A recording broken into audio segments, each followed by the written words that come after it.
И како што можевме да видиме од прилогот на колегата Борис Груевски, засилените контроли од страна на Германија сериозно ќе влијат врз транспортерите. Што прави македонската царина? Гостин вечер во Дневникот е директорот на Царинската управа Бобан Николовски. Добре дојдовте во Дневникот на македонската телевизија. Ви благодарам многу за поканата. Малку подоцна ќе разговараме за бизнис заедницата и олеснувањето за транспортот. Прво сакам да ве прашам, во изјава неодамна за медиумивте рековте дека крајно разочарувачка е состојбата во Царинската управа. Вие сте човек од царината, долги години работевте таму. На што точно мислевте? Точно дадов такова изјава на почетокот што е од моето доаѓање, но не ја дадов залудно, нити непроверено. Уште првите денови побрав анализа од сите помошници директори, сите сектори, сите управници. Тие извештаи детално ги анализирав и после одредено време седнавме пак заедно со истите. И најблаго кажано, пак ќе повторам, резултатите од анализите беа разочарувачки. Слаби контроли, залагање минимално од страна на царинските службеници.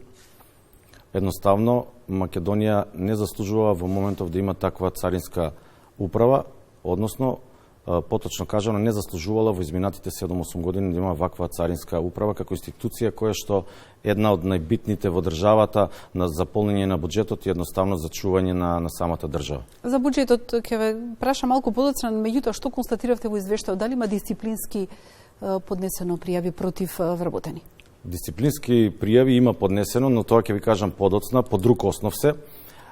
Мене друга работа ме разочара како царински службеник од 2008 година, кога ги презентирав аномалиите, односно неработењето на царинската управа на тој состанок. Мене разочарувачки ми беше не само фактот дека нема резултати. Поразочарувачки за мене како прв човек на царината беше што никој со сета почит кон одредени случаи не најде за сходно да се одбрани, да даде факти дека јас не сум во право со тоа што го зборувам. Значи, никој од тогашниот менеджмент не излезе да каже не директоре, не сте во право, тоа и тоа сработевме, еве ги резултатите. Јас само најдов на еден молк, што за мене, како прв човек на царината, веднаш резонирав дека ќе мора да се работи на менување на свеста на царинскиот службеник пред се, и тоа е една од првите мои заложби што ќе треба да ги исполнам во овој мандат. Што велат приходите од како сте начело на оваа институција? Тоа е тема на која што можам со задоволство да зборувам во овие 2,5 месеци од кога сум тука. На 1 јули стапна во Царинската управа. Јули беше месец со кој што Царинската управа може да се пофали со најголема наплата во историјата на постоењето гледано на месечно ниво од аспект на вкупна царинска наплата. Близу 12 милиарди денари беа наплатени. Тоа е рекордна наплата. И сега сите ќе кажат, па добро, дојде ли, па магично стапче ли имаше? Не, никој нема магично стапче, дури ни јас, дури ни сите царински службеници, меѓутоа многу е битно како ќе се поставите на почетокот, каква порака ќе пратите, а јас пратив порака дека нема прочка за никого.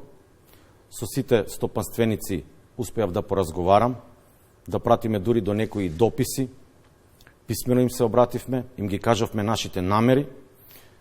Онаму каде што сметавме дека треба да се прават промени, ги направивме.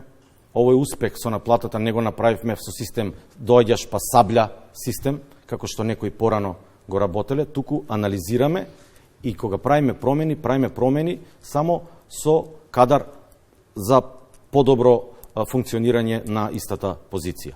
Тоа даде резултат, не само што да не се ставиме во заблуда сега дека тоа било само пик. Еве го вториот месец од како сме тука, август месец, ние сме на исто ниво со наплата од август минатата година, 2023, но со еден ден работен помалку, што значи дека ако Царинска управа во просек внесува по 500 милиони денари, сметајте дека сме подобри за 500 милиони денари и во месец август. До 16 овој месец имаме подобра наплата за стварно одлични 10,3%, што навистина е еден добар континуитет и се надевам дека ќе го продолжиме.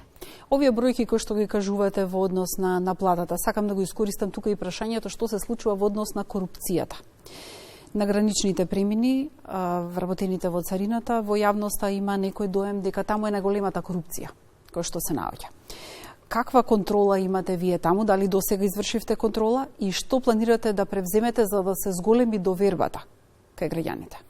За жал, како царинска управа, Досега имаше многу кампањи на оваа тема. Меѓутоа, колку од тие кампањи дадоа резултат? за жал, како царинска управа сме навистина таргетирани како една од институциите каде што постои корупција. Но морам да потенцирам и ова прилика да искористам дека во царинската управа работат навистина царински службеници кои што се топ професионалци во својата работа. Значи, топ професионалци. Не можеме сите да ги ставиме во исти кош и тоа морам пластично да го кажам пред граѓаните на Република Македонија. Не секој царински службеник е криминалец и тука мора да ставиме точка. Втора работа, да, активно работиме и уште повеќе ќе работиме, не само со кампањи. Кампањи секогаш имало, но според мене лично не давале доволен ефект. Зошто? Затоа што биле проформа, немало суштина во кампањите. Ке се заложам со личен пример пред царинските службеници да направиме, да го смениме прво менталитетот на царинските службеници, а потоа и со внатрешни контроли, кои што се и сега во тек, нашите внатрешни контроли сега во моментот работат на одредени теми, нашиот сектор за професионална одговорност работи исто така на одредени теми. Еве само можам да ви кажам дека за месец август имаме покренато 18 дисциплински постапки за царински службеници, така да верувајте дека ќе имаме за многу краток временски период добра, позитивна насока по основ на ова прашање. Само барам малку повеќе трпение и барам можност и ви благодарам што сега ми ја давате таа можност да апелирам до граѓаните на Република Македонија. Не само еден царински службеник може да направи криминал во царинска постапка. Секогаш треба двајца за да се направи криминал во некоја царинска постапка. Било тоа да е на граничен премин, било тоа да е во некоја внатрешна царинска испостава. Така е, тоа е двонасочна улица, се согласувам, меѓутоа дали вие ќе имате некаква дополнителна опрема која што ќе може да користите како доказ дали навистина е направен таму криминал? Да, прашањево ви е одлично. Во моментот сме во крајна фаза на набавка на 60 боди камери, со кои што нашите царински службеници ќе работат, на 5, мислам, гранични премири ќе бидат, 60 боди камери, со кои што целата смена царинскиот службеник ќе биде опремен со боди камера, која ќе биде вклучена, која што ќе го снима, која што ќе го прати целиот процес на вршење на контрола, и со таа боди камера ние го заштитуваме и царинскиот службеник и вториот член, да не речам учесник во царинската постапка. Од која причина? Ние како служба ќе имаме 30 дена можност, доколку има поплака во таа постапка, да провериме кој бил виновен и дали воопшто имало тука вина, затоа што сме имале до сега многу случаи каде што на 197 нашиот телефон за поплаки имало поплака, но не сме можеле да ги докажеме затоа што сме немале реална ситуација да погледнеме. Вака, сега со овие боди камери ќе имаме голем напредок по основ на ова.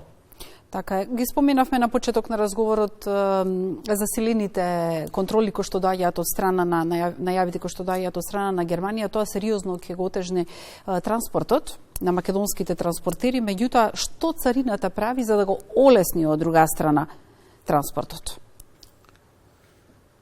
Првенствено, и колку често имате соработка со стопанството? Видете, ние во последниве неколку месеци од како сме тука како нов менаџмент, навистина ги засиливме прво контролите.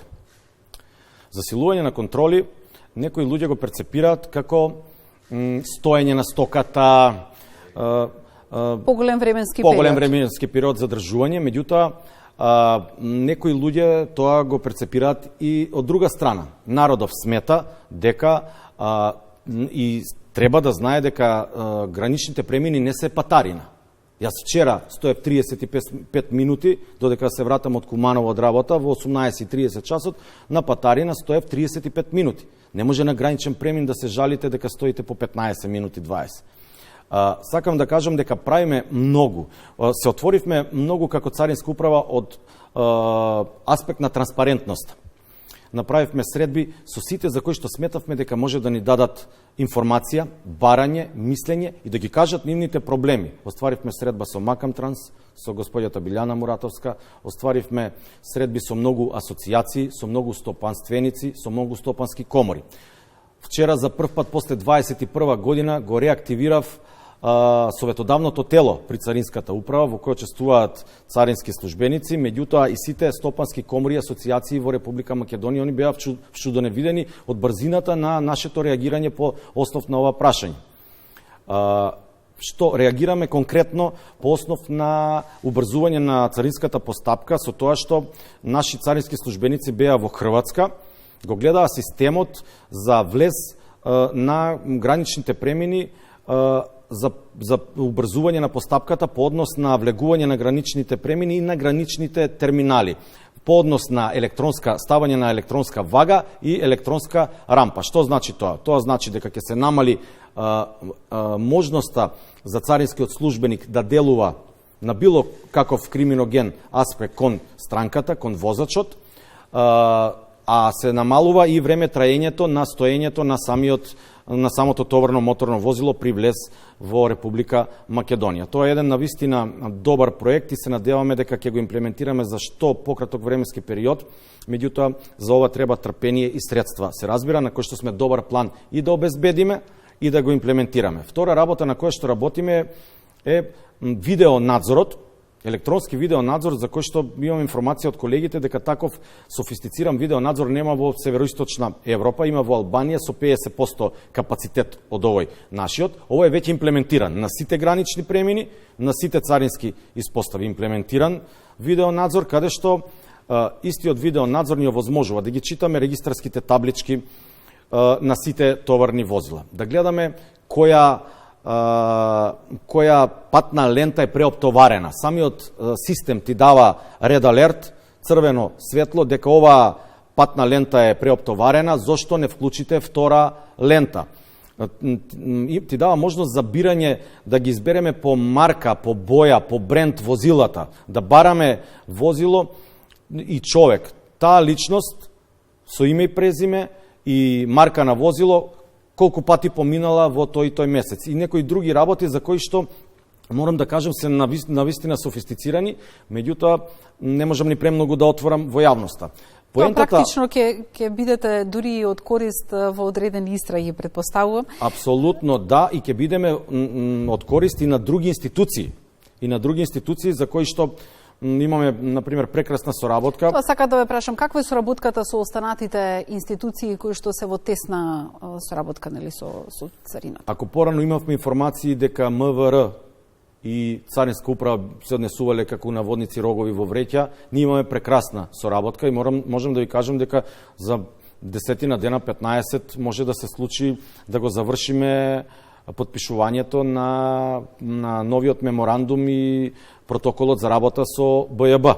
Значи имаме одлична соработка. Со Управата за јавни приходи имаме одлична соработка. Со Државниот завод за статистика нов меморандум, веќе работиме на нов меморандум и на размена електронска на податоци за кои што самата држава ќе има многу ефект од нашите податоци кои што ќе ги даваме во ДЗС, меѓутоа некако до сега по мануелен пат. Работиме на тоа. Иницииравме ние како Царинска управа податоците да ги добиваат по електронски пат. Имаме можност за тоа, имаат можност за тоа, дајте да ги земате податоците по електронски пат. Истото тоа го побаравме и од Народната банка, се видовме со гувернерката, направивме состанок, тие пак на нас ќе ни одржат обука за проток на пари, за фалц пари, на нас како царински службеници. Така да почнавме, се отворивме многу сме транспарентни и сакаме да придонесеме електронски да се движат што повеќе работите, размената на информациите, но не само да се движат, туку и да бидат мечирани. Доколку нема мечирање, нема резултат од истите. За истите треба мечирање и анализа. Многу повеќе ќе имаме понатаму, верувам, за разговор. Ви благодарам многу за гостувањето во Дневникот на Македонската телевизија. Ви благодарам многу за поканата и поздрав до гледачите на Македонската телевизија. Почитувани, продолжуваме со Дневникот.